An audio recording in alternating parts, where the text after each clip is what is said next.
சந்தோஷமா இருக்கீங்களா? ஹல்லேலூயா, ஹல்லேலூயா. ஆமா, இந்த இறுதி நாள், இந்த ஓய்வு நாள் ஆராதனைக்குள்ள நாம் பிரவேசிப்பது எத்தனை மகிழ்ச்சி, எத்தனை மகிழ்ச்சி. இன்னைக்கு யோசனை பண்ணி பாருங்க. இதோ ஃபேஸ்புக்ல, யூடியூப்ல பார்க்கிற உங்கள் யாவருக்கும் கூட இந்த செஞ்சேரி ஜெபவீட்டின் சார்பாக கர்த்தரும் இரட்சகருமாய் இருக்கிற நசரேயனாகிய இயேசு கிறிஸ்துவின் வல்லமையுள்ள நாமத்தில் உங்களை அன்போடு வாழ்த்துகிறோம்.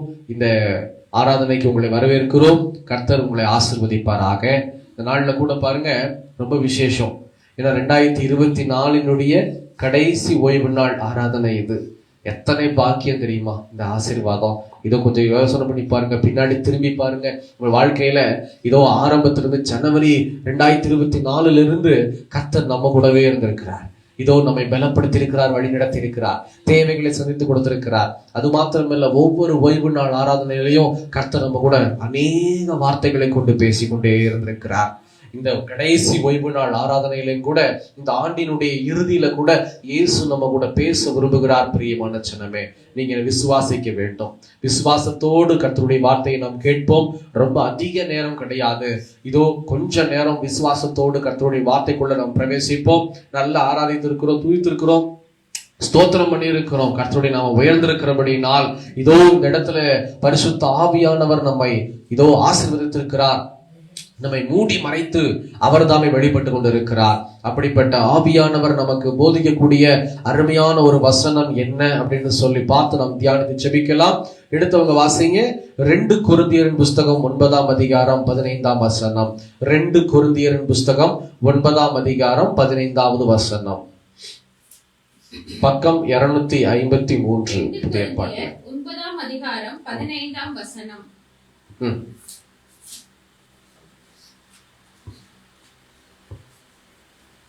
தேவன் அருளிய சொல்லி முடியாத ஈவுக்காக அவருக்கு ஸ்தோத்திரம். ஆமென். கர்த்தருடைய வேதம் பாருங்க, ஆண்டவர் சொல்றாரு, தேவன் அருளிய சொல்லி முடியாத ஈவுக்காக அவருக்கு ஸ்தோத்திரம். ஹல்லேலூயா, ஹல்லேலூயா, ஹல்லேலூயா. அவர் நமக்கு சொல்லி முடியாத ஈவுகளை நமக்காக வைத்திருக்கிறார். அதுதான் உண்மை. சொல்லவே முடியாதுங்க, அவ்வளவு பெரிய ஆசீர்வாதத்தை நமக்கு ஆண்டவர் வைத்திருக்கிறார்.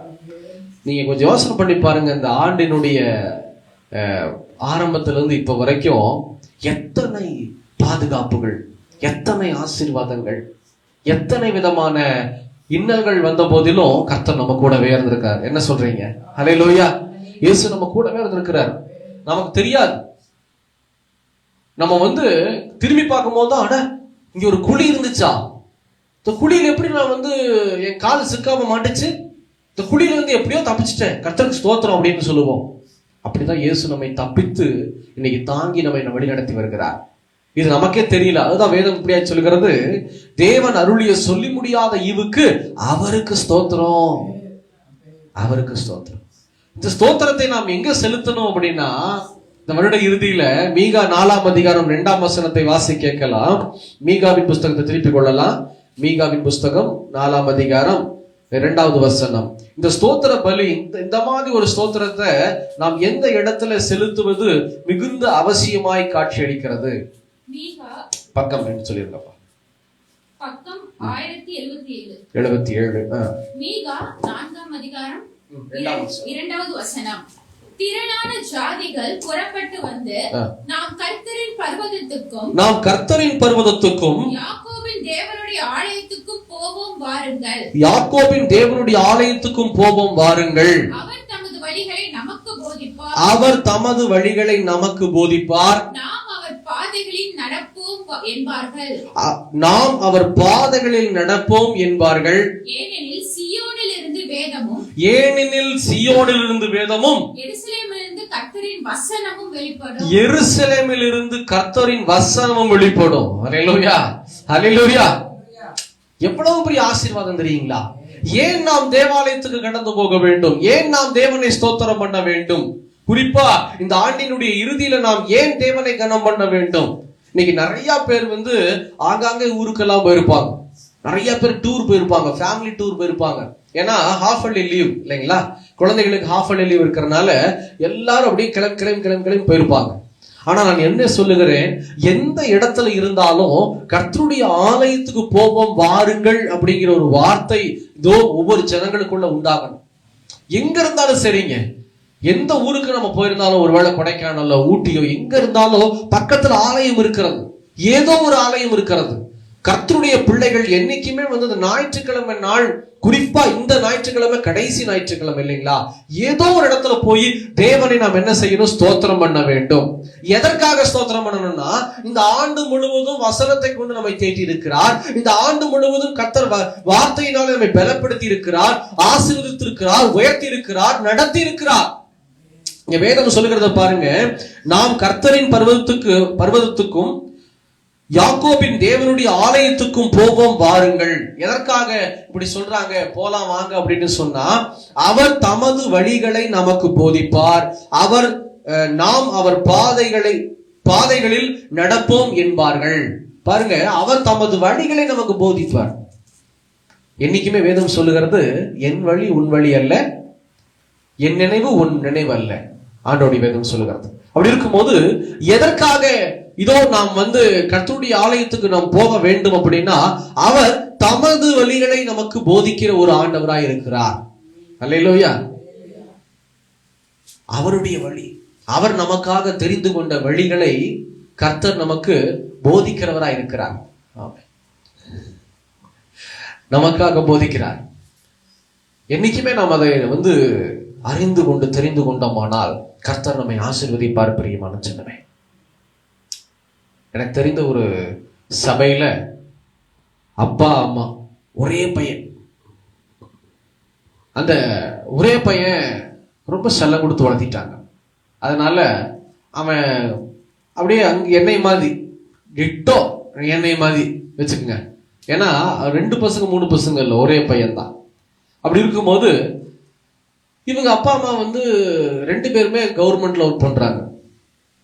நேரா வந்து அந்த ஆலயம் வந்து மேல அப்ஸ்டர்ஸ், மேலையும் கீழையும் இருக்கும். மேல உட்காரங்க மேல உட்காரலாம், கீழே உட்காரங்க கீழே உட்காரலாம். அந்த மாதிரி ஒரு பெரிய ஒரு திருச்சபை.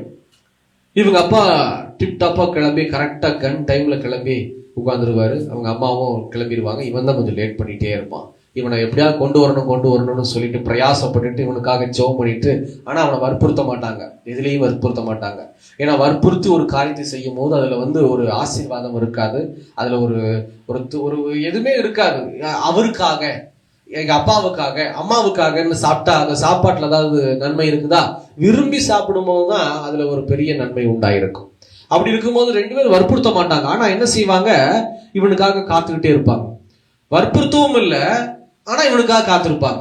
இவன் வந்து கிளம்பி எல்லாம் முடிச்சு 3 பேரும் கார்ல கிளம்பி ஆலயத்துக்கு வந்து, அப்பா மேல போயிடுவாங்க, அம்மாவும் மேல போயிடுவாங்க.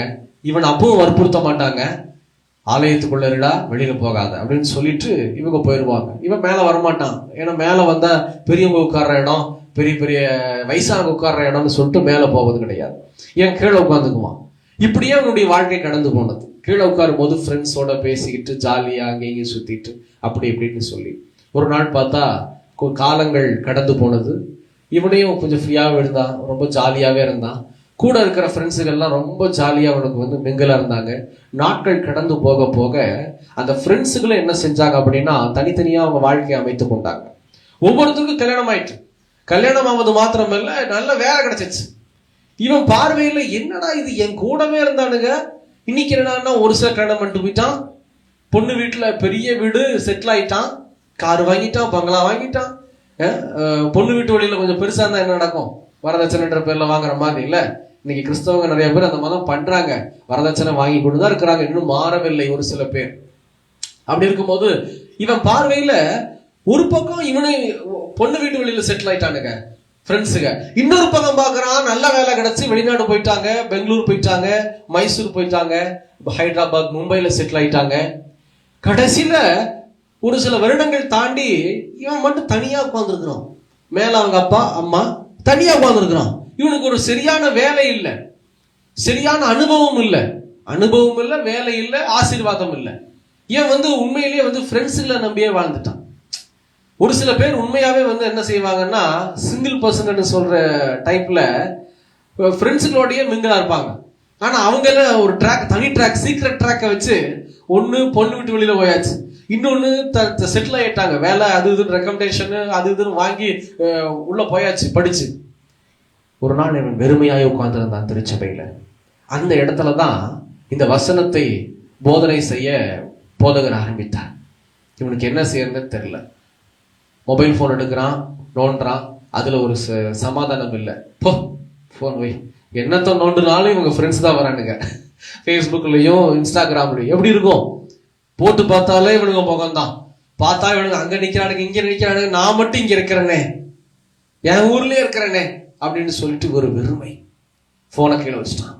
என்னடா செய்யறது அப்படின்னு சொல்லிட்டு யோசனை பண்ணிட்டே இருக்கும் போதுதான் வசனம் இப்படியே சொல்லுகிறது, தேவனுடைய ஆலயத்துக்கு போவோம் பாருங்கள், அவர் தமது வழிகளை உனக்கு போதிப்பார். அந்த பையனுக்கு இந்த வசனம் மட்டும் உள்ள ரீச் ஆகுது, ஆனாலும் ஒரு இடையூறு. எதுக்கு நம்ம இங்க உட்கார்ந்து இருக்கிறோம்னே தெரியல, எதுக்கு இங்க இடத்துல உட்கார்ந்து இருக்கிறோம், வெளியில போலாமான்னு சொல்லும் போது அவர் அந்த வார்த்தை மறுபடியும் போதகர் சொல்லுகிறார், என் மகனே என் மகளே, அவர் தமது வழிகளை உனக்கு போதனை பண்ண உன்னை கொண்டு வந்திருக்கிறார் ஆலயத்துக்கு. நீ எதுக்கு வந்திருக்கிறேன்னு சொல்லி நினைக்கலாம். ஆலயத்துக்கு நீ ஆலயத்திலிருந்து எழுந்து போக நினைக்கலாம், ஆலயத்திலிருந்து எழுந்து போய் வெளியில போய் உன்னுடைய வேலைகளை பார்க்க நீ நினைக்கலாம். ஆனா இன்னைக்கு இயேசு உன்னை எதுக்கு கொண்டு வந்திருக்கிறார் அப்படின்னா, அவர் உனக்காக தெரிந்த வழிகளை உனக்கு போதித்து உன்னை நடத்தி உன்னை உயர்த்துவதற்காக அவர் கொண்டு வந்திருக்கிறார். இதை கேட்டவன எந்திரிச்ச உட்காந்துட்டான், சேர்ல இருந்து லைட்டா வச்சான் போலாம்ட்டு. எப்படி இருக்கும், என்னடா போதகர் அங்க இருக்கிறாரு, மேல இருக்கிறாரு, நான் கீழே உட்கார்ந்து இருக்கிறேன், எதுக்கு எந்திரிக்கிற உட்காருங்கிற மாதிரி யாரோ ஒருத்தர் பேசுன அப்படி இருக்கும். உட்காந்துட்டான். மறுபடியும் என்னடா இது, உள்ள வர்றான். அப்பதான் மெசேஜுக்குள்ள வர்றான். இயேசு சொல்லுகிறார், அந்த இடத்துல போதகரை மறைத்து இயேசு பேச ஆரம்பித்துட்டார். என்னன்னா, உன் கூட இருக்கிறவங்க எல்லாரும் போயிட்டாங்க, நீ தனிமையா இருக்க நினைக்கிறியா? இல்ல, நான் உன்னை தெரிந்து கொண்டிருக்கிறேன். அவன் நினைச்சிட்டு இருக்கிறான் எல்லாரும் என்னை விட்டு தனியா போயிட்டாங்கன்னு. அங்க அதுதான் இல்ல. என்ன சொல்றார் ஆண்டவர், நான் உன்னை தனிமைப்படுத்தினேன். பசங்க பிரிஞ்சு போகல, ஆண்டவர் சொல்றார், நான் உன்னை தனிமைப்படுத்தினேன். இவனுக்கு ஒண்ணுமே புரியல. இயேசு நல்லவருங்கிறாங்க எல்லாரும், இவரு என்னை தனிமைப்படுத்திட்டாரா? தனிமைப்படுத்துறதுனால எவ்வளவு கஷ்டம் தெரியுங்களா? தேவன் ஆதியில மனுஷன் தனிமையா இருப்பது நல்லதல்லன்னு சொல்லிதான் மனுஷியை உருவாக்குனார். அப்படிப்பட்ட தேவன் இன்னைக்கு சொல்றாரு அந்த பையன்ட்ட, நான் உன்னை தனிமைப்படுத்தினேன். இவனுக்கு ஒண்ணுமே புரியல. என்னடா இது, ஆதியில நம்ம படிச்சிருக்கிறோமே, ஆண்டவர் 2 பேரும் இணைச்சு வச்சுதான் பார்த்திருக்கிறோம். கர்த்தர் இணைப்பதை ஒருவனும் பிரிக்க கூடாதுன்னு வேதம் சொல்லுது. ஆனா இங்க தனிமையா என்னை தனிமைப்படுத்துறேன்னு சொல்றாரு ஆண்டவர், எனக்கு ஒன்னும் புரியலையேன்னு சொல்லி இன்னும் ஆழமா போறான். எப்படி பிடிக்கிறாரு பாருங்க ஆண்டவர், இன்னும் ஆழமா என்ன சொல்ல வராரு பார்ப்போம். போகக்கூடாது. போனை உள்ள வச்சுட்டான், சைலண்ட் மோட்ல ஓட்டு போனை உள்ள வச்சுட்டான், டெட் சைலண்ட். ஆண்டவர் பேசுறாரு, எதுக்கு தெரியுமா, இந்த உலகத்துல எல்லாரும் மாறுவாங்க, ஆனா நான் மாறாதவர்னு சொல்லி உன்னை புரிய வைப்பதற்காக உன்னை தனிமைப்படுத்தினேன். அதுக்காக தான் உன்னை தனிமைப்படுத்தினேன். அப்படியே கேட்டுக்கிட்டு இருக்கிறான். உன்னை ஆசீர்வதிப்பதற்காக, உனக்கு நல்ல வழிகளை போதிப்பதற்காக நான் உன்னை தனிமைப்படுத்தினேன். கேட்டுட்டு இருக்கிறான். 3வது, நீ எங்கெங்கயோ சுத்தின, அதெல்லாம் ஆசீர்வாதம் நிம்மதி இல்ல, நீ என்ன தேடி வந்த பாரு, இன்னைக்கு நான் உன்னை தனிமைப்படுத்தி உன்னை பேசிட்டு இருக்கிறேன் பாத்தியா, இதோ உன்னை உயர்த்துவதற்காக, உன்னை பாதுகாப்பதற்காக, உனக்கு ஒரு வழியை கொடுப்பதற்காக உன்னை தனிமைப்படுத்தினேன். அப்படியே அவன் உள்ள உடைஞ்சு போச்சு. இதுக்காகவா என்ன தனிமைப்படுத்தினீங்க இயேசுவே, இதுக்காகவா என்ன தனிமைப்படுத்தினீங்க, உமக்கு நன்றி அப்படின்னு சொல்லி விட்டு கொடுத்து உள்ளத்தின் ஆழத்துல அங்கே உட்கார்ந்து ஜோம் பண்ணிட்டு இருக்கான். எப்படி ஒரு கான்வர்சேஷன் போகுது தெரியுமா சபையில? இவன் இங்க ஜெபிக்கிறான், மேல போதகர் மூலமா ஆண்டவர் பேசிட்டே இருக்கிறாரு. லைவ் கான்வர்சேஷன், ஒரு லைவ் கிரிக்கெட் மேட்ச் நடக்கிற மாதிரி அவன் வாழ்க்கையில. இவன் பேச ஆண்டவர் செவி கொடுக்க, கர்த்தர் பேச இவன் பதில் தர, பயங்கரமான சபையில. இதுதான் திருச்சபையினுடைய ஆசீர்வாதம். ஏன் திருச்சபைக்கு போக வேண்டும்? கர்த்தர் கூட பேசுவார். நீங்க உங்க மனசுல பேசும்போது ஊழியக்காரனை மறைத்தவர் பேசுவார். இங்க ஊழியக்கார மேட்டரே இல்ல, வெறும் கழுத, ஒன்னத்துக்கு லாயக்கு இல்லாதவன் இவன்.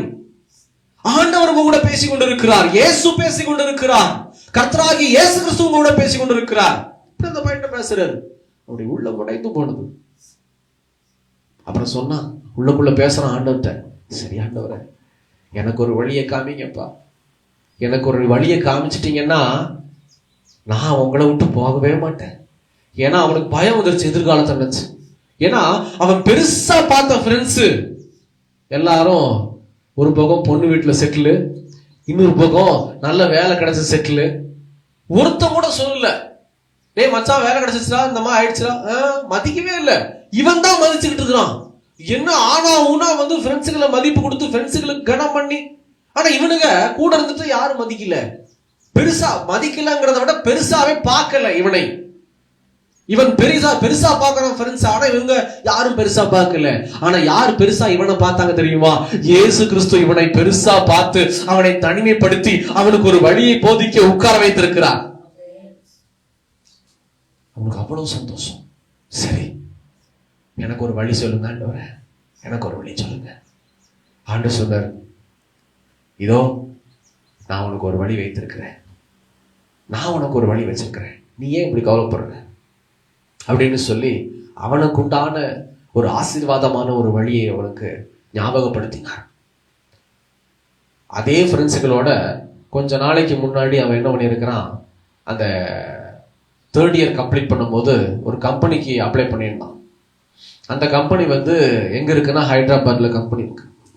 அந்த கம்பெனிக்கு அப்ளை பண்ணி எல்லாம், அதாவது நானுமே நிறைய நாட்கள்ல பார்த்துருக்கிறேன், ரொம்ப சர்வசாதாரணமா கம்பெனிக்கு அப்ளை பண்ணிடுவோம். வேலை செய்யும் போது படிக்கும் போது ஏனோ தானோன்னு ஒரு சந்தோஷத்துல எல்லா ஃப்ரெண்ட்ஸுகளும் சேர்ந்து நாங்க செய்யக்கூடிய ஒரு காரியம். இப்படி இவன் அப்ளை பண்ணிருக்கான். ஆண்டவர் அதை ஞாபகப்படுத்துறாரு, அவன் நினைவுல கொண்டு வருகிறார். நீ வந்து 10 மாதத்துக்கு முன்பாக உன் ஃப்ரெண்ட்ஸோட இணைஞ்சு ஒரு கம்பெனில நீ உன்னுடைய ரெஷ்யூம் அனுப்புனீல, அந்த ரிசல்ட் உனக்கு வரப்போகுது. வரக்கூடிய நாட்கள்ல நீ ஆசீர்வாதமா போய் அதுல கிரியை செய்வேன். அவன் உள்ளத்துல பேச ஆரம்பிச்சுட்டான். அது வரைக்கும் போதகரோடு பேசினவர் அவன் உள்ளத்துல யாரோ பேசுறாங்க, அவனுக்கு அது விளங்கல. உள்ளத்துக்குள்ள பேச ஆரம்பிச்சிட்டார் ஆண்டவர். ஆனா அவன் புரிஞ்சுக்கிறான், யாரோ பேசுறாங்க, யாரோ பேசுறாங்க, யாரோ பேசுறாங்க, ஆனா யாருன்னு அவனுக்கு தெரியல. கடைசியில் இந்த போதகர் சொல்லுகிறார், உன்னோடு கூட பேசுகிறவர் ஆண்டவர் தான். அப்படியே லிங்க் ஆகுது எல்லாமே வந்து ஒரு தத்ரூபமா. இது வந்து கேட்கும் போது உங்களுக்கு வந்து என்னடா ஒரு மாதிப்பை இருக்கே அப்படின்னு நினைக்கலாம். அவன் அனுபவித்த ஒரு வாழ்க்கையினுடைய ஆசீர்வாதம். சரி, ஆலயம் முடிஞ்சிச்சு, கிளம்பிட்டான். அடுத்த வாரம் 4 நாட்கள்ல அந்த கம்பெனில இருந்து போன் வருது. என் போன் அட்டன் பண்ணி பேசுறான், இந்த மாதிரி சார் நாங்க ஹைதராபாத்ல இருந்து பேசுறோம், நீங்க இந்த மாதிரி இந்த வேலைக்கு நீங்க அப்ளை பண்ணியிருந்தீங்க, இன்டர்வியூ வர்றீங்களா அப்படின்னு. எப்போங்க சார்? நெக்ஸ்ட் வீக் வந்து உங்களுக்கு இன்டர்வியூ இருக்கு, நீங்க டைரக்டா வாங்க. ஹைதராபாத் கம்பெனி, ஆனா சென்னையில் நீங்க இன்டர்வியூ அட்டன் பண்ணா போதும், ஹைதராபாத் வர வேண்டாம். இவனும் டிப்டாப்பா கிளம்பி ஜெபம் பண்ணிட்டு ஆண்டவர்கிட்ட, அப்பதான் ஞாபகம் வருது, அப்பா அம்மாட்ட சொல்லல, இவன் பாட்டுக்கு தனிமையா கொஞ்சம் ஜெபம் பண்றான். ஆண்டவரே, ஆலயத்துக்கு வந்தேன், எனக்கு ஒரு வழியை நீங்க கொடுத்துருக்கேன்னு சொன்னீங்க, ஒரு கம்பெனில இருந்து கூப்பிட்டுருக்காங்க, நீங்க சொன்ன மாதிரியே நான் கிளம்பி போறேன், இது எனக்கு ஆசீர்வாதமா எனக்கு பலப்படுத்துங்க. கிளம்பிட்டான். சென்னை போனதும் இன்டர்வியூ அட்டன் பண்றான். 3 ரவுண்டு. இந்த 3 ரவுண்ட்லயும் பாஸ் ஆகி 4வது ரவுண்டு டைரக்டா வந்து வீடியோ கால் மூலயமா அங்க ஹைதராபாத்ல இருக்கக்கூடிய HR மேனேஜர்கிட்ட பேசணும். 4வது ரவுண்டு. ரொம்ப பதட்டம், பயங்கர பதட்டம். ஏசி ரூம்லயே உனக்கு வேர்க்குது. அவன் சொல்றான், அந்த சாட்சி சொல்லும் போது தம்பி சொல்றாப்புல, ஏசி ரூம்ல எனக்கு கை கால்லாம் வெடைச்சு போச்சு. 3 ரவுண்டு பாஸ் ஆயிட்டேன். 4வது ரவுண்டு டைரக்டா HR மேனேஜரோட ஹெட், அந்த CEO மாதிரி இருக்க ஒரு ஹெட்ட நான் பேசணும். எப்படி பேசுவேன், எது பேசுவேன், எதுவுமே தெரியலையே, என்ன கேட்பாரு. அதாவது பர்சனல் கேள்வி முடிஞ்சிச்சு, படிப்பு சம்பந்தப்பட்ட கேள்வி முடிஞ்சிருச்சு, வேலைக்குண்டான காரியமும் முடிஞ்சிருச்சு. 4வது கடைசியா வந்து சேலரி பத்தி பேசுறதுக்கு HR டைரக்டா பேச போறாரு. சேலரி பத்தி வேற எதையும் பேச மாட்டாங்க, சேலரி தான், வேற எதுவுமே இல்லை. இவன் அப்டோடு செலக்ட் ஆயிட்டான் வேற குறைய. ஆனா இவனுக்கு ஒரு பயம், எப்படி ரெஸ்பான்ஸ் பண்றது, இங்கிலீஷ் எனக்கு அவ்வளவு வராதே, இங்கிலீஷ் எனக்கு அவ்வளவு வராதே. இவன் பிரச்சனையே அது ஒண்ணுதான். ஏங்க, சென்னையில பேசுற இங்கிலீஷ் வேற, ஆனா வந்து ஃபாரின்ல இருக்கவங்க பேசுற இங்கிலீஷ் வேற இல்லையா? அப்படி இருக்கும். இவனுக்கு ஒரு பதட்டம். அந்த நேரத்துல மறுபடியும் உள்ள ஆலயத்துல பேசினார்ல, அவர் பேசுறாராம், நீ பயப்படாத, நான் உனக்கு துணை இருக்கிறேன், நீ பயப்படாதே, நான் உனக்கு துணை இருக்கிறேன். அதே மாதிரி இவனை கூப்பிடுறாங்க. அந்த சிஸ்டம் முன்னாடி உட்கார வச்சு இவன் காதுல ஹெட்போனை போட்டுட்டு நம்மால் உட்கார்றாரு. உட்கார்ந்து அப்படியே பேச ஆரம்பிக்கிறான்.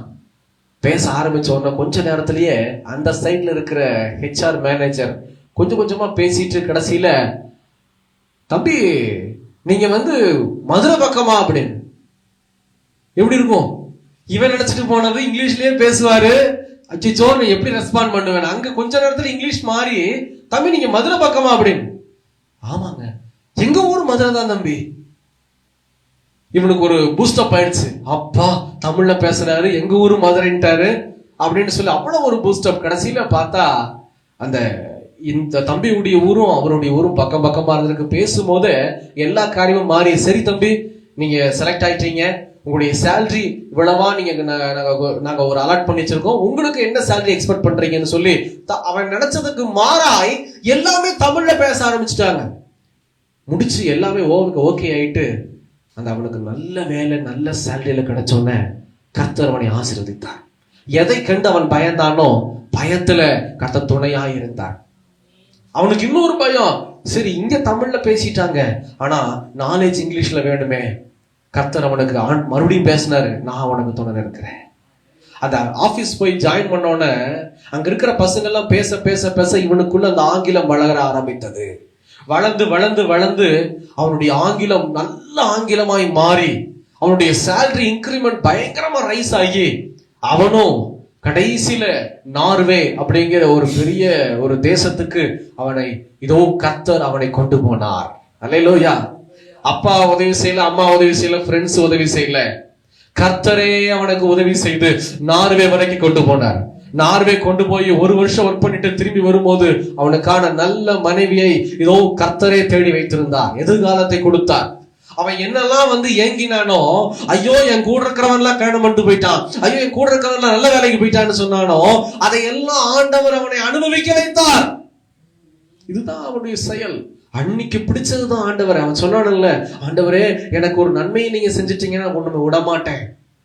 அவன் சொல்றான், நான் எந்த தேசத்துக்கு போனாலும் கர்த்தரை தேடுகிற வழக்கத்தை நான் விடுவதே கிடையாது. அப்படியே அவன் வாழ்க்கை மாறி போச்சு. அவங்க அப்பா அம்மாவோட இதோ மனைவியோட நின்று அவன் சாட்சி சொல்லும் போது அந்த இடம் அசையத்தக்கதா இருந்தது. இதுதாங்க ஆண்டவருடைய ஆசீர்வாதம். இயேசு உங்க கூட பேசணும் அப்படின்னா நீங்க இடம் கொடுக்கணும். நீங்க இடம் கொடுத்தாதான் ஆண்டவர் பேசுவார். அவர் பேசினா சகலமும் ஆசீர்வாதமாயிருக்கும். அல்லேலூயா, அல்லேலூயா. இதுதான் கர்த்தர் கூட இன்னைக்கு பேச விரும்புகிறார், வேற ஏதோ அல்ல. இன்னைக்கு கர்த்தர் உங்க கூட இதைதான் பேசுகிறார். எதற்காக தேவனுடைய ஆலயத்துக்கு போவோம் வாருங்கள்னு சொல்றார் அப்படின்னா, அவர் உங்க கூட இடைப்பட்டு பேசுவதற்காக. வசனம் சொல்லுகிறது பாருங்க, அந்த வசனத்திலேயே நாம் அவர் பாதைகளில் நடப்போம் என்பார்கள், ஏனெனில் சியோனில் இருந்து வேதமும் எருசலேமில் இருந்து கர்த்தரின் வசனமும் வெளிப்படும். சியோனில் இருந்து வேதம் அப்படின்னா பரலோகத்திலிருந்து வேதம் வெளிப்படுகிறது. பரலோக ராஜ்யம் சியோன் வேற எங்கேயும் அல்ல, தேவனுடைய ராஜ்யமாகிய பரலோக ராஜ்யத்துல கர்த்தருடைய வேதம் வெளிப்படுகிறது, வசனம் வெளிப்படுகிறது. அங்க வேதம் வசனம் யார் அப்படின்னா அவர்தான் வசனம், வேற யாரோ அல்ல. ஆண்டவராகிய கர்த்தர் தான் வசனம். அவர் வார்த்தையா இருக்கிறார். வேதம் சொல்லுகிறது வார்த்தையா இருக்கிறார். இன்னைக்கு நிறைய பேர் இந்த வார்த்தையை கேட்பதற்கு தாமதம் செய்வதனாலதான் ஆசீர்வாத குறைவு ஏற்படுகிறது. அதை நான் லேட்டா என்னுடைய வாழ்க்கையில நான் ரொம்ப லேட்டா கத்துக்கிட்டேன். நான் யோசிக்கிறேன், நிறைய பேர் நான் ரட்சிக்கப்பட்டு ஒரு ஊழியக்காரனா மாறினோன்னு நிறைய பேர் ரட்சிப்பை நான் பார்த்துட்டேன். இத்தனூண்டு பசங்கள்லாம் ரட்சிக்கப்பட்டு ஆண்டவரை தொழுது விடுறாங்க. அப்படியே அவன் அந்நிய பாஷையில பேசிட்டு ஜெபிக்கிறான். இத்தனூண்டு பையன் நல்லா ஜெபம் பண்றாங்க, நல்ல வேதத்தை தியானிக்கிறாங்க, பிரசங்கம் பண்றாங்க. நான் ரட்சிக்கப்பட்டது 23 வயசுல, ஆனா 16-18 வயசுலயே நல்ல அனுபவம். நான் யோசிக்கிறேன், ஏன் இவ்வளவு லேட் பண்ணேன்? நான் என் வாழ்க்கையில கிட்டத்தட்ட ஒரு 8 வருஷம் 6 வருஷம் லேட் பண்ணிட்டனே ஆண்டவரை தேடுவதற்குன்னு சொல்லி பின்னாடி நான் யோசித்தது உண்டு. ஆனா கர்த்தர் சொன்ன, நான் உங்களோட இருக்கிறேன். என்னைக்குமே நீங்க தெரிந்து கொள்ளுங்க, கர்த்தருடைய ஆலயம் உங்களை தேற்றும், உங்களை ஆற்றும், உங்களை பலப்படுத்தும். 2வது கர்த்தருடைய ஆலயம் எது தெரியுங்களா? நம்முடைய சரீரம். அல்லேலூயா. நம்ம சரீரம் தான் கர்த்தருடைய ஆலயம். முதல் ஆலயம் இந்த ஜெப வீடு. இயேசு உங்களோட பேசுகிற ஒரு இடம் ஜெப வீடு. 2வது ஆலயம் தான் நம்முடைய சரீரம் என்னும் ஆலயம். எப்படி இந்த ஆலயத்தை நாம் பராமரிக்கிறோமோ, இன்னைக்கு கார் நிறுத்திட்டு உள்ள வரும்போது ஒரு சில டைம் முன்னாடி பார்த்தா கல்லும் புல்லுமா இருக்கும் இல்லைங்களா? ஏதாச்சும் பூச்சி கீச்சு இருந்தா கூட தெரியாது, பயந்துட்டே உள்ள வருவேன், சும்மா தட்டிக்கிட்டே இருப்பேன் எடுக்க போடும்போது. ஆனா இன்னைக்கு கார் நிறுத்திட்டு உள்ள வரும்போது பார்த்தா அந்த அதாவது இந்த 5ஆம் வகுப்பு 6ஆம் வகுப்பு பள்ளிக்கூட புஸ்தகத்துல ஒரு சில இடங்களை குறிச்சு கதை வரும்ல, அதுல நான் ரொம்ப ஆசையா எனக்கு ரொம்ப பிடிக்கும் அந்த மாதிரி பழைய கதைகள் எல்லாம். அந்த மாதிரி ஒரு இடத்த நான் இன்னைக்கு பாக்குறேன். எனக்கு அவ்வளவு சந்தோஷம், அவ்வளவு சந்தோஷம். நான் உள்ள நுழையும் போது ஒரு நிமிஷம் அப்படியே பூரிச்சு போயிடுச்சு. அதாவது இந்த முன்னாடி என்ட்ரன்ஸை பார்த்து எனக்கு அவ்வளவு சந்தோஷமா இருந்தது. எவ்வளவு அழகா இருக்குது, எவ்வளவு அழகா இருக்கு. இதை நான் ஏன் சொல்றேன்னா, நாம் ஆலயத்தை எவ்வளவு அழகாய் வைத்திருக்கிறோமோ அதே போல நம்முடைய சரீரம் என்னும் ஆலயத்தை அவ்வளவு அழகா வச்சுக்கணும். அல்லேலூயா. இன்னைக்கு அழகுன்ற பேர்ல நிறைய பேர் நிறைய போட்டு கெடுத்துறாங்க. ஆமாவா இல்லைங்களா? அல்லேலூயா. நிறைய பேரை கிறிஸ்தவர்களையே நான் பார்ப்பேன், அவங்க முகம் ரொம்ப அழகா இருக்கும், வெள்ளையா இருப்பாங்க. நான் கூட கட்ட கரைன்னு இருக்கிறேன் இல்லையா? இந்த வெள்ளை சட்டையில பார்த்தா நல்லாவே தெரியும், கருகருன்னு இருப்பேன். இன்னும் மோசமா அடுத்த மாசமெல்லாம் சுத்தி முகம் பூரா கருத்து போயிடும். கேலண்டர் வாக்குத்தத்தட்டை எல்லாம் கொடுக்க போனாலும் வீடு விட எல்லா பக்கம் போவோம் விசுவாசி வீட்டுக்கு, இன்னும் முகம் கருத்து போயிடும். அந்த 3 மாசத்துல கருத்து போறதுதான் கடைசி வரைக்கும் கூடையே வருது. அப்படி இருக்கும்போது ஒரு சிலருடைய முகத்தை பார்த்தா அவ்வளவு வெள்ளையா இருக்குது.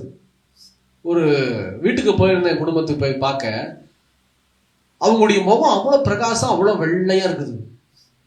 அவங்க ஃபேமிலி நல்ல வெள்ளை, ஆனா அவங்க எக்ஸ்ட்ராவா கொஞ்சம் அங்க இங்கன்னு சொல்லி எல்லாம் போட்டிருந்தாங்க. அது கொஞ்சம் விகாரமா இருந்தது. நம்ம என்ன செய்யறோம்? நல்ல முகத்தை கெடுத்துக் கொள்ளுகிறோம். பிரியமான ஜனமே, ஆனா சொல்றாரு, இது ஆலயம், உன் முகம் ஆலயம், உன் சரீரம் ஆலயம். தேவைக்கு மிகுதியாய் நாம் எடுத்துக்கொள்ளும் போது அது ஆசீர்வாத குறைவா மாறிடும். பெரியவங்க சொல்லுவாங்கல்ல, என்ன சொல்லுவாங்க, தேனை அதிகமா எடுத்தாலும் விஷமா மாறிடுமா, இது ஒரு வார்த்தை சொல்லுவாங்களே. அமிர்தம் அளவுக்கு மிஞ்சினா அமிர்தமும் விஷம் சொல்லுவாங்கல்ல பெரியவங்க. அந்த மாதிரி அளவுக்கு மிஞ்சின வகையில நம்முடைய சரீரத்தை நாம் பார்க்க கூடாது, தவறு. பாருங்க, ஒரு ஜிம்ல ஒரு மாஸ்டர் சமீபத்துல கேள்விப்பட்டீங்களா? ஜிம் மாஸ்டர் எக்ஸசைஸ் பண்ணும்போது அவர் அதிகமா புரோட்டீன் எடுத்துட்டு அதிகமா எக்ஸசைஸ் பண்ணிருக்கிறாரு. ஹார்ட் அட்டாக்ல இறந்துட்டார், கார்டியோ அட்டாக். அதிகமா நாம் செய்யக்கூடாது, எதுலயுமே ஒரு லிமிட் இருக்கணும். கடல் எல்லைக்கு ஒரு லிமிட் ஆண்டவர் வச்சிருக்கிறார், பாத்துருக்கீங்களா? சுனாமி வந்த போதுதான் கடல் எல்லையினுடைய லிமிட்டை தாண்டி வந்துச்சு. ஆனா என் இயேசு கடல் உடைய தண்ணிக்கு ஒரு எல்லை வைத்திருக்கிறார். இவ்வளவுதான், என் பிள்ளைகளை நீ துக்கப்படுத்த கூடாது. அவ்வளவு பெரிய தண்ணி, சமுத்திரம். இந்த உலகம் முழுவதும் சமுத்திரத்தினால் மூடி இருக்குது. 1/3 தான் நம்ம வாழ்ந்துட்டு இருக்கிற பூமி இல்லைங்களா? நீ குளோப் எடுத்து பாருங்க, ஃபுல்லா சமுத்திரம் தான் நம்மளை சுத்தி. தண்ணி ஒரு லிமிட்டை வச்சிருக்கிறார், இவ்வளவு தூரம் தான் நீ இருக்கணும், அதுக்கு மேல நீ வரக்கூடாது, என் பிள்ளைகளை துக்கப்படுத்த கூடாது. அதே மாதிரி ஒவ்வொன்றுக்கும் லிமிட் இருக்கு. அந்த லிமிட்டை நாம் தாண்டும் போது, எல்லையை தாண்டும் போது எதுவுமே செய்ய முடியாது. அதுதான் ஆண்டவர் சொல்றார், உன் ஆலயத்தை காத்துக்கொள். நம்ம ஆலயத்தை காத்துக்கொள்ள வேண்டும். ஆண்களும் சரி பெண்களும் சரி ஆலயத்தை காத்துக்கொள்ள வேண்டும். அதை ஆண்டவருக்கு திருப்பி கொடுக்கணும். எப்படி தெரியுமா? நம்முடைய கடைசி நாட்கள் ஒண்ணு வருகிறது. அப்ப ஏன் நம்மளை எரிக்காம புதைக்கிறாங்க அப்படின்னா, வேற எதுவும் இல்ல, கர்த்தருக்கு நம்முடைய சரீரத்தை கொடுக்கிறோம். அவர் வரும்போது இப்படிங்கிறதுக்குள்ள நம் சரீரத்தை உயிரோடு கூட எழுப்புகிறார். பரிசுத்தமாய் பாதுகாத்துக் கொள்ள வேண்டும். இன்னைக்கு பாருங்க, ஏகப்பட்ட இடத்துல பாத்தீங்கன்னா இந்த போதை, கேள்விப்பட்டீங்களா? அண்ணா யூனிவர்சிட்டியில் நடந்த ஒரு சம்பவத்தை, இதோ 23ஆம் தேதி நடந்த சம்பவத்தை நீங்க கேள்விப்பட்டிருப்பீங்கன்னு நீங்க விசுவாசிக்கிறேன். எத்தனை இடங்கள்ல வாலிப பசங்க, வாலிப பிள்ளைங்க, பெரியவங்க, எல்லா வாலிபர்களே சொல்றோம், பெரியவங்களும் இந்த வேலையெல்லாம் பண்றாங்க. சுருட்டு குடிக்கிற தாய்மார்களை நான் பார்த்திருக்கிறேன். ரொம்ப பெரிய ஒரு பாட்டி, வயது முதிர்ந்த ஒரு பாட்டி, ஆனா சுருட்டு ஒரு நாளைக்கு 3 சுருட்டு இல்லாம இருக்க மாட்டாங்க. அல்லேலூயா. சுருட்டு பார்த்திருக்கிறீங்கல்ல, பீடியை விட பெருசா இருக்கும், சிகரெட்டை விட. பார்த்திருக்கீங்களா இல்லையா? நல்ல இந்த சைஸ்ல இவ்வளவு நீளத்துக்கு இருக்கும் சுருட்டு. ஆனா அந்த அம்மா சொல்றாங்க, இதை குடிச்சாதான் என்னால நிக்க முடியும். நம்முடைய ஆலயத்தை கெடுத்து கொண்டு இருக்கிறோம் பிரியமான ஜனமே. இன்னும் ஒரு சில சகோதரிமார்கள் நான் பார்த்திருக்கிறேன், அந்த புகையிலன்னு சொல்லுவாங்க. இந்த புகையில எதுக்கு தெரியுமா வைப்போம்? காருக்குள்ள எலி வந்துருச்சு வச்சுக்கோங்க, புகையில வைங்க அப்படின்வாங்க. வச்சிருக்கிறீங்களா உங்க கார்ல? நல்ல வேணும், வராது. எங்க கார்ல புகையிலை வச்சிருப்போம், அங்கங்க சொருங்கி வச்சிருப்போம். மாதில எலி வந்து ஒயரை கடிச்சிட்டு போயிடும். அந்த புகையில ஸ்மெல்லுக்கு எலி வராதான். எப்படிங்க? இந்த புகையிலை ஸ்மெல்லுக்கு எலி வராதான். அந்த புகையிலைய மடிச்சு வாய்க்குள்ள இங்க வைக்கிறது இங்க வைக்கிறதெல்லாம் வைப்பாங்க. ஒரு சகோதரி வைத்து நான் பார்த்திருக்கிறேன். நிறைய சகோதரிமார்கள், ஆண்களை சொல்லல, பெண்களிலேயே நான் சொல்லுகிறேன். ஆண்கள் நிறைய பழக்கம் இருக்கு, பெண்களிடத்திலும் பழக்கம் வந்து விட்டது. பெண்கள் குடிக்கிற பெண்கள் இருக்கிறார்கள். நம்முடைய சரீரத்தை கெடுத்து கொண்டு இருக்கிறோம் பிரியமான ஜனமே. ஒரு நாள் கர்த்தருடைய கரத்துல ஒப்பு கொடுக்க வேண்டிய சரீரம் அது. நம்ம இந்த பழக்கத்துக்குள்ள போக கூடாது, இந்த பழக்கத்துக்குள்ள நம்ம கடந்து போக கூடாது. ஒரு சகோதரி நான் பார்த்தேன் ஊர்ல. அந்த சகோதரி சொன்னாங்க, ஐயா எனக்கு இந்த புகையில வைக்கிற பழக்கத்தை மாத்த முடியலையா, எனக்காக ஜெபம் பண்ணுங்கய்யா. என்னால வைக்காம இருக்க முடியல, கைகால் நடுங்குது, கைகால் நடுங்குது. நம் ஆலயத்தை எவ்வளவு அழகாய் நாம் பராமரிக்கிறோமோ அதே போல நம் ஆலயமாகிய சரீரத்தை பராமரித்துக் கொள்ள வேண்டும். மிகுதியான அழகும் வேண்டாம், மிகுதியான பலனும் வேண்டாம், போதும் என்கிற மனதோடு நம்ம வாழ்ந்தோம்னால கண்டிப்பா நான் சொல்றேன், 100 வயது வரைக்கும் வாழ்றதுக்கு கர்த்தர் கிருபை கொடுத்திருக்கிறாரு. மனுஷனுடைய வயது எவ்வளவு தெரியுங்களா? 120 வயது வரைக்கும் கர்த்தர் வாழ்றதுக்கு தேவன் கிருபை தந்திருக்கிறார், தெரியுங்களா? ஆனா இன்னைக்கு நிறைய பேரு 60 வயசுலயே மறைந்து போய்கிறார்கள். ஆமாவா இல்லைங்களா? எத்தனையோ பேர் 60 70 தாண்டறதுங்கிறது ரொம்பவும் கம்மியாயி போச்சு. ஆனா ஆண்டவர் வந்து ஒரு லிமிட் வச்சிருக்கிறாரு. என்ன லிமிட் தெரியுமா? பாவம் பெருகின போது போ 120 வயசு வரைக்கும் தான் வாழுவேன். இன்னைக்கு 100 வயசை டச் பண்ண மாட்டேங்கிறோம். ஆனா தேவன் 120 வயசு வரைக்கும் வேலிடிட்டி பீரியட் நமக்கு கொடுத்திருக்கிறாரு. நம்ம வேலிடிட்டி எவ்வளவு தெரியுமா? 120. எத்தனை பேர் செஞ்சுரி போடுவீங்க? நம்மளால போட முடியாது, கர்த்தர் தான் நம்மை போட வைப்பார். இதை போட வைக்கணும்னா நம்முடைய ஆலயம் என்னும் சரீரத்தை அவர் கையில ஒப்பு கொடுத்துட்டு சந்தோஷமா இருந்தீங்கன்னா நீங்க 120 ரீச் பண்ணுவீங்க. எனக்கு தெரிந்த பணிக்கமட்டில இருந்து ஒரு அம்மா வருவாங்கல்ல, ஊழியக்காரம்மா, அடிக்கடி நான் சொல்லுவேன், அவங்க அம்மா, அவங்க தாயார் 106 வயது வரைக்கும் வாழ்ந்து மரித்தாங்க. 106 வயசு. நாங்க போய் பார்க்கும்போது அவங்களுக்கு 103 வயசு, சாரி 102 வயசுல அந்த தாயார் நான் உட்கார்ந்து இருக்கிற அங்க நடந்து வர்றாங்க. எங்க இருந்துங்க வர்றாங்கன்னா அவங்க சொல்றாங்க, பணிக்கம்பட்டி அம்மா, அவங்க அம்மாவை சொல்றாங்க, அம்மா துவைச்சிட்டு வருதுங்க. எது? அம்மா துவைச்சிட்டு வர்றாங்களா? எது? 102 வயசுல. இன்னைக்கு நம்மளால என்ன பண்ண முடியல? துவைக்க முடியல. ஐயோ இடுப்பு பிடிச்சுக்கிச்சே, ஐயோ கை பிடிச்சுக்கிச்சே, ஐயோ கால் பிடிச்சுக்கிச்சே. வாஷிங் மிஷின் எங்க? இதுக்குதான் நான் வாஷிங் மிஷின் கேட்டேன். இத்தனை துணி துவைக்க முடியுமா? எது? எந்த வயசுல? 35 வயதுல, 38 வயசுல, 30 வயசு ஆனால ஐயோ எங்கேயோ பிடிக்குது, கேஸ் ட்ரபிள் எங்கேயோ பிடிக்குது, சோத்திரம் இல்லையா? ஆனா அந்த அம்மா 102 வயசுல கண்ணாடி கிடையாது, கண்ணாடி போடல. நான் இங்க உட்கார்ந்து இருக்கிறேன், அங்க வரும்போது கிட்டத்தட்ட ஒரு 10 அடி தூரத்திலேயே. இன்னைக்கு 10 அடி தூரத்துல நம்ம கண்ணு சரியா தெரியாது. ஏன்னு சொல்லுங்க? போனை பார்த்துக்கிட்டே இருக்கிறோம். மொபைல் போனை கிட்ட வச்சு பாக்குறது, நைட் நேரம் பிரைட்டா டிவி பாக்குறது, நைட் நேரத்துல உட்கார்ந்து பிரைட்டா போன்ல பாக்குறதுனால கண்ணு போச்சு. அந்த நாட்கள்ல போன் இல்ல. அந்த அம்மா எப்படி தெரியுமா இருந்துச்சுங்க? ஒரு 15 அடி தூரத்துல இருக்கும். அங்கிருந்து வரும்போதே தம்பி வாங்க ஸ்தோத்திரம் அப்படின்னு. யாருடா சொல்றாங்கன்னு பார்த்தா என்னை தான் சொல்றாங்க, தம்பி வாங்க ஸ்தோத்திரம். எனக்கு பயங்கர சந்தோஷமாய் போச்சு. என்னடா இது? அம்மா நீ உடைச்சிடாதம்மா, ஒண்ணும் செய்யாது. பாருங்க, 102 வயசுல தம்பி வாங்க ஸ்தோத்திரம், 15 அடி தூரத்துல. நம்ம இன்னைக்கு யோசனை பண்ணி பாருங்க, எத்தனையோ பேர் இருக்கிறார்கள் 102 வயதுல வந்து உட்கார்ந்து பக்கத்துல உட்காந்துட்டாங்க. பக்கத்துல பல்லதான் பார்த்தேன். அடுத்தது கண்ணு ஓகே, முட்டி கால் நல்லா நடக்கிறாங்க ஓகே, கையும் ஓகே துவைக்கிறாங்க, முதுகு தண்டு பார்த்தா நேரா உட்காந்துருக்குறாங்க. நான் கூட வளைஞ்சு இப்படி உட்காந்துருக்கிறேன், எப்படிங்க கூன் போட்டு உட்காந்துருக்கிறேன் நானும் நான்சியும். ஆனா அந்த தாயாரை பார்த்தா நல்லா இருக்கீங்களா தம்பி, கட்டில்ல முதுகு தண்டு பெலன்.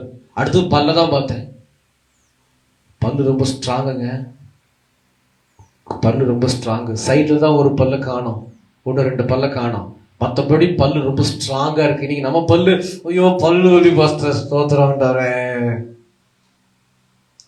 இல்லையா? நிறைய பேர் 35 வயசு, எனக்கு 34 வயசுல பல்லு வலி வந்து ஐயோ போட்டு தேய்ச்சிக்கிட்டு இருந்தேன் நைட் ஒரு நாள். அப்பெல்லாம் யோசிச்சு பார்த்தா நம்முடைய ஆலயத்தை நாம் பராமரிப்பது இல்லை.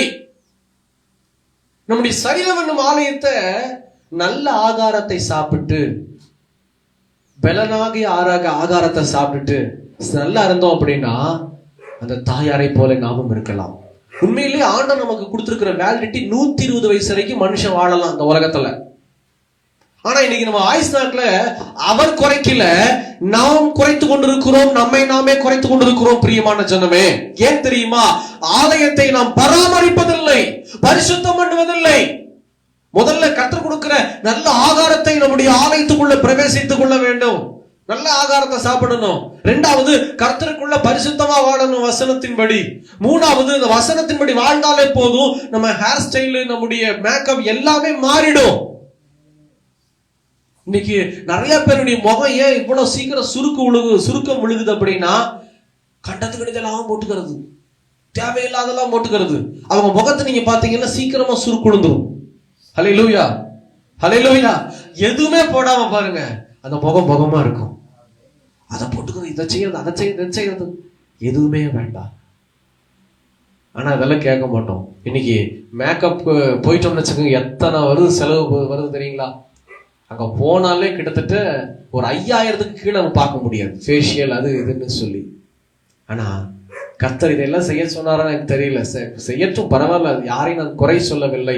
அளவுக்கு மிஞ்சினால் அமிர்தமும் விஷம் என்பதை நாம் அறிந்து கொண்டு சரியான அளவிலே நாம் ஆலயத்தை பராமரித்து கொண்டோமானால் இந்த ஆலயத்தை 100 வயசு வரைக்கும் நம்ம ஆண்டவருக்காக கொண்டு போயிடலாம். ஹல்லேலூயா, ஹல்லேலூயா. கடைசியில அந்த அம்மாவுடைய இறப்பு இதோ 3 மாதம் தான் முடியாம படுத்திருந்தாங்க. 3 மாதம் தான் முடியாம படுக்கையில. எப்பங்க 106 வருஷம் வாழ்ந்து 3 மாசம் தான் படுக்கையில் இருந்தாங்க. மற்ற எல்லா நாட்களும் அவர்கள் தன்னை கொண்டு ஓடினார்கள். அவங்க ஊர்ல ஒரு ஆலயம் இருக்குது, அந்த ஆலயத்தை கட்டும் போது சொல்றாங்க, எங்க அம்மாவுடைய செங்கல் இங்க இருக்குதுங்க. என்ன சொல்றீங்க அப்படின்னா, எங்க அம்மா தூக்கி சுமந்த செங்கலுங்க அது. இந்த அம்மா சொல்றாங்க, படிக்க மாட்டியம்மா, என் தாயார் தூக்கி சுமந்த ஜல்லிக்கல் இங்க இருக்குது, என் தாயார் தூக்கி சுமந்த மண் இருக்குது. எவ்வளவு பலம் தெரியுமா? இதெல்லாம் எப்படி உண்டாச்சுன்னா, கரெக்டான ஆகாரத்தை சரியான நேரத்தில் நம்ம உட்கொள்ள வேண்டும். 2வது வசனத்தின்படி நம்ம வாழ்க்கையை வைத்துக் கொள்ள வேண்டும். இந்த 2ன்படி வாழ்ந்தாலே அழகா 100 வயது வாழலாம். இதுதான் தேவாலயத்தின் ஆசீர்வாதங்கள். இன்னைக்கு 2 ஆலயத்தை பார்த்தோம். முதல் ஆலயம் கர்த்தருடைய ஆலயமாகிய இந்த ஜெப வீடு. 2வது தேவன் நம்ம கொடுத்திருக்கிற ஆலயமாகிய சரீரம் என்னும் ஆலயம். 2யும் பராமரிக்கணும், 2யும் விட்டுறக்கூடாது. 2யும் நீங்க நல்லா பராமரிச்சீங்கன்னா, ஆண்டவருக்குள்ள நீங்க இருந்தீங்கன்னா, நீங்களும் நானும் சேர்ந்துக்கிறேன், நீங்கன்னு போயிட்டு இருக்கிறோம் பாத்தீங்களா? நாம் இருந்தோமானால் கண்டிப்பா நான் சொல்றேன், கர்த்தர் நம்மை ஆசீர்வதிப்பார். கர்த்தருக்கு ஸ்தோத்திரம். ஜெபிக்கலாமா? கண்களை மூடி இருக்கிற தலைகளை தாழ்த்தி. எங்களை நேசிக்கிற நல்ல ஆண்டவரே, இந்த வேளைக்காக உம்மை துதித்து ஸ்தோத்திரிக்கிறோம்ப்பா. இஸ்ரவேலின் தேவனாகிய கர்த்தர் நீர் எங்களோடு கூட இருப்பதற்காக உமக்கு ஸ்தோத்திரம், ஸ்தோத்திரம், ஸ்தோத்திரம். தகப்பனே, இவ்வளவாய் நீர் எங்களோடு கூட பேசினீர், இவ்வளவாய் நீர் எங்களை ஆசீர்வதித்திருக்கிறீர். இதோ முதல் தேவாலயம் என்னும் ஜெப வீட்டுக்கு, கர்த்தருடைய ஆலயத்துக்கு போவோம் வாருங்கள்ங்கிற வார்த்தையின்படி பிரியமான ஜனமே இன்னைக்கு ஒப்பு கொடுங்க. ஆண்டவரே, உங்க ஆலயத்துக்கு நாங்க வந்து உங்களுடைய வார்த்தையை கேட்கணும்ப்பா. உங்க வார்த்தைகளை நான் கேட்டுட்டு அடுத்த காரியத்தை நான் கடந்து போகணும் ஆண்டவரே. இதுதான் கர்த்தர் எனக்கு வைத்திருக்கிற ஆசீர்வாதம். பிரியமான ஜனமே, இன்னைக்கு அதுதாங்க உண்மை. ஆண்டவர் 6 நாள் வேலை செய், 7வது நாள்ல ஓய்ந்துருன்னு சொன்னார். அந்த ஓய்வு நாள்ல என்னை தேடுன்னு ஆண்டு சொல்லி இருக்கிறார். அந்த ஓய்வு நாள் ஆராதனைக்கு கலந்து கொள்வது மிகுந்த ஆசீர்வாதம். பிரியமான ஜனமே, இதுதான் மத்தவங்களுக்கு நமக்குள்ள வேர் பிரிப்பு. ஆனா நம்ம ஒரு சில பேர் வேலைக்குன்னு போவதனால அந்த வேர் பிரிப்பை கூட அவங்களால புரிஞ்சு கொள்ள முடியல. இவர்கள் கிறிஸ்தவர்கள் அப்படிங்கிறத நாம் எப்படி அடையாளத்தை பொருத்திக் கொள்ளலாம் அப்படின்னு அந்த ஞாயிற்றுக்கிழமை ஆராதனை மிகவும் ஆசீர்வாதம் உள்ளது. ஒப்பு கொடுங்க ஆண்டவரே. அப்பா, அந்த ஓய்வு நாள் ஆராதனை விட்டுவிடக் கூடாது ராஜா. 2வது, அதே போல கர்த்தருடைய ஆலயமாகிய நம்முடைய சரீரம் ஒப்பு கொடுங்க ஆண்டவரே. என் சரீரத்தை நான் பராமரித்துக் கொள்ளுவேன்ப்பா. என் சரீரத்துக்கு தேவையான நல்ல உணவுகளை நான் எடுத்துக்கொள்ளுவேன். என் சரீரத்துக்கு தேவையான ஆகாரத்தை நான் போஷனாய மாற்றிக் கொள்ளுவேன். என் சரீரத்துக்கு என்ன காரியம் தேவையோ அளவுக்கு மிஞ்சினதா எடுத்துக்கொள்ளாம அளவுக்கு நான் எடுத்துக்கொண்டு, ஆண்டவரே நீங்க தந்திருக்கிற வாழ்க்கையை உமக்காக வாழ என்னை அர்ப்பணிக்கிறேன்ப்பா. உங்க நாமம் மகிமைப்படட்டும் ஆண்டவரே. உங்க நாமம் உயர்த்தப்படட்டும். உங்க நாமம் மகிமைப்படட்டும் ஆண்டவரே. ராஜா, உமக்கு ஸ்தோத்திரம். இதோ இந்த ஆண்டினுடைய இறுதியில இந்த ஓய்வு நாள் ஆராதனையை காண செய்தீரே, கேட்க செய்தீரே, நீர் எங்கள் மத்தியில பேசினீரே. உமக்கு ஸ்தோத்திரம், ஸ்தோத்திரம், ஸ்தோத்திரம். தொடர்ந்து கிரியை செய்யும், தொடர்ந்து ஆசீர்வாதம், தொடர்ந்து பலப்படுத்தும். கர்த்தருக்கு சித்தமானால், கர்த்தருடைய வருகை தாமதிக்குமானால் ஆண்டவரே, இதோ இந்த ஆண்டினுடைய இறுதி நாளாகிய பழைய ஆராதனைன்னு சொல்லக்கூடிய ஆண்டவரே 31ஆம் தேதி இரவு நாங்க சந்திக்க போகிறோம். அது வரையிலும் உங்க நாமம் ஆண்டவரே எங்களை பாதுகாக்கட்டும், துருகமா இருக்கட்டும். துதி கன மகிமை எல்லாம் என் இயேசு ஒருவருக்கு. ஏன்னா 2024 முழுக்க எங்களை பாதுகாத்தீரே, நடத்தினீரே, பலப்படுத்தினீரே, காரியங்களை வாக்கிய செய்தீரே. உமக்கு நன்றி, நன்றி, நன்றி, நன்றி, ஸ்தோத்திரம்னு சொல்லி நாமத்தை உயர்த்துக்கிறோம். தேவன் சொல்லி முடியாத ஈவுக்காக, தேவன் அருளிய சொல்லி முடியாத ஈவுக்காக கர்த்தருக்கு ஸ்தோத்திரம், ஸ்தோத்திரம், ஸ்தோத்திரம். உம்முடைய நாமம் மட்டும் உயரட்டும், பயன்படட்டும். தாழ்த்தோம். இயேசுவின் நாமத்தில் ஜெபிக்கிறோம் பிதாவே. ஆமென், ஆமென்.